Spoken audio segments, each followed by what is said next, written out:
Trevor, thanks for doing this. You guys have had some success against Toronto on the PK this year, and I'm just wondering, is there anything you attribute that to? I mean, you look at the five guys they can throw out there, and it's like an all-star team.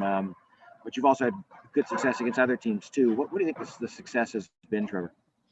I think it's we got a good unit. A lot of guys killed penalties for a long time and know their role. And I think it starts with being good on the faceoffs. I mean, you kill a good 15 seconds by getting a faceoff win and getting the pucks out. And everyone's in lanes blocking shots, and obviously it helps when Bucky's back there making big saves too. We'll go next to Ken Weeb from Sportsnet. Go ahead, Weaver. Thanks, Gregor. Afternoon, Trevor. As someone who's been on a couple championship teams, what are the keys to peaking at the right time and using these last 11 games wisely? Yeah, I think it's big. I think it's about getting your game ready for the playoffs and making sure you got everything down. I think obviously special teams are big in playoffs, and I think everyone here has got a good role and fits into their role very well, and I think that's a big part of it as well. We'll go next to Ted Wyman from the Winnipeg Sun. Go ahead, Ted.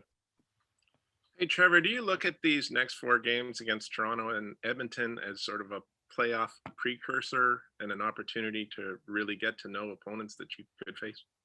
Yeah, I think so. I mean, obviously this year we've played every team enough to know what their tendencies are and stuff like that, but it's definitely the intensity starts to rise, and every team's getting ready and getting ready for the playoffs, and you could see those teams too. So they're definitely big games, and I think you'll see intensity raise a lot for sure.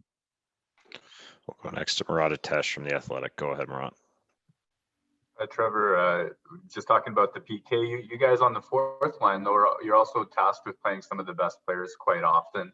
I'm wondering, defensively, since you've got here, who are the guys, maybe the defensemen specifically, who are really leading in terms of communication and steering switches, and who are the loudest, strongest voices in terms of that kind of stuff? I think everyone does a pretty good job of communicating out there. I think it just makes the game so much easier when you hear a voice, behind you, and even if you know what you're doing and someone telling you like, "Hey, I got him," it just kind of settles things down and doesn't get guys running around too much. So I think everyone's kind of been vocal and communicates on the ice pretty well. We'll go next to Carter Brooks from Game On. Go ahead, Carter.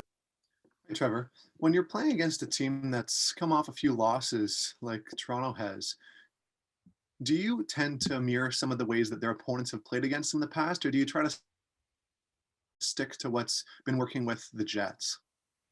I think we try to stick to our game. I think it doesn't matter who we're playing. When we play our game, we're at our best for sure. Especially we know they're going to come out with a lot of fire with losing that many games in a row, but we come out, we stick to our game plan. It usually turns out pretty well for us. And final question to Jason Bell from the Free Press. Go ahead, Jason.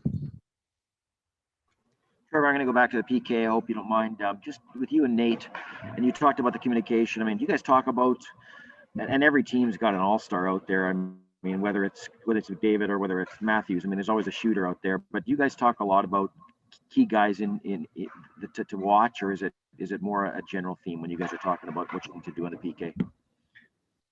No, there's definitely guys you want to kind of pay attention to and limit their time and space a little bit more than others. But you watch a lot of video. I think your coaches do a good job of breaking it down and showing you their kind of tendencies and things like that. And whether it is Matthews or McDavid, trying to force them into a spot where they're not as comfortable as they would be from the top of circles walking into a one-timer or something like that. So I think we do a good job of pre-scouting, and then obviously on the ice you kind of see something and you talk about it when you come off the ice for sure.